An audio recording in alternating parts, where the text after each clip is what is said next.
வெப்பம் தகிக்கும் asbestos seat, காத்து போல இருக்கும் கதவு, நீட்டி படுத்தால் கால் இடிக்கும், எழுந்து நின்றால் தலை தட்டும் என பார்க்க மெகா சைஸ் கழிவறை மாதிரி இருக்கும் இந்த வீட்டை கட்டி கொடுத்து அழகு பார்த்த தமிழக வெற்றிக் கழகத்தினருக்கு கோடி நன்றி சொன்னாலும் பத்தாதுதான். திருவள்ளூர் மாவட்டம் கும்மிடிப்பூண்டு அருகே மிக்ஜாம் புயலால் பாதிக்கப்பட்ட 7 குடும்பங்களுக்கு தமிழக வெற்றிக் கழகத்தினர் சார்பில் வீடு கட்டி கொடுக்கப்பட்டது. 7 வீடுகளும் 10 லட்சம் ரூபாய் மதிப்பில் கட்டப்பட்டதாக கூறப்பட்டது. ஆனால் வீட்டை பார்த்தால் கழிவறை சைஸில் தான் இருக்கிறது.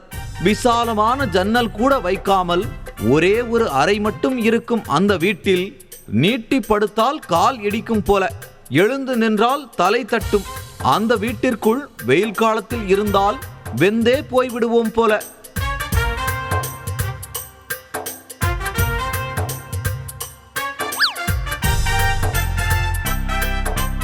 இப்படி ஒரு வீட்டுக்கு தமிழக வெற்றிக் கழகத்தினர் கொடுத்த பில்டப் தான் இன்னும் அல்டிமேட். புஷி ஆனந்த் தலைமையில் வீடு திறப்பு விழா நடக்க தமிழக வெற்றிக் கழக தோழர்கள் ஹெல்மெட் கூட அணியாமல் பைக்கை முறுக்கிக் கொண்டு ஹாரன் அடித்துக் கொண்டே பறந்து வந்தனர்.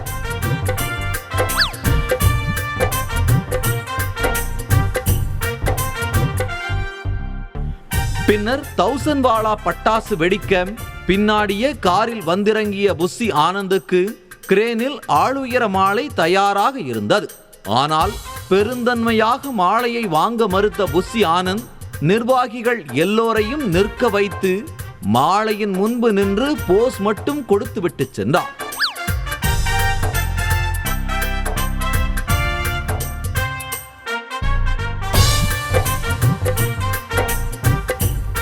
பின்னர் புஷி ஆனந்துக்கு பெண் ஒருவர் ஆரத்தி எடுக்க அருகில் இருந்த நிர்வாகியோ கேமராவுக்கு தெரிய வேண்டும் என்பதற்காகவே பாக்கெட்டில் இருந்த பணத்தை எடுத்து தட்டில் போட்டார்.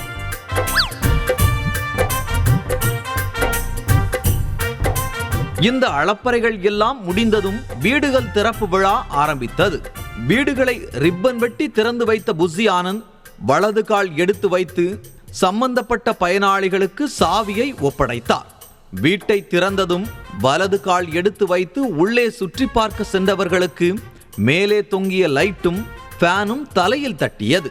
விஜயின் தமிழக வெற்றிக் கழகத்தினர் கட்டி கொடுத்த வீட்டுக்கு புயல் பாதிப்பில் இடிந்து கிடந்த கூரை வீடு கூட உயரம் அதிகமாக இருந்தது.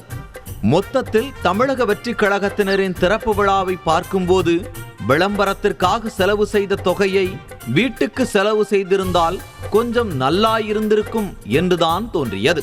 பிறப்புக்கும் எல்லா உயிர்க்கும் என்ற வள்ளுவனின் வாக்கை தூக்கி பிடிக்கும் தமிழக வெற்றிக் கழக தோழர்களுக்கு செய்வன திருந்த செய் என்றும் யாராவது சொல்லிக் கொடுத்தால் வருங்காலத்தில் இது மாதிரியான நிகழ்வுகளை தவிர்க்கலாம் என்பதே அனைவரின் கருத்து.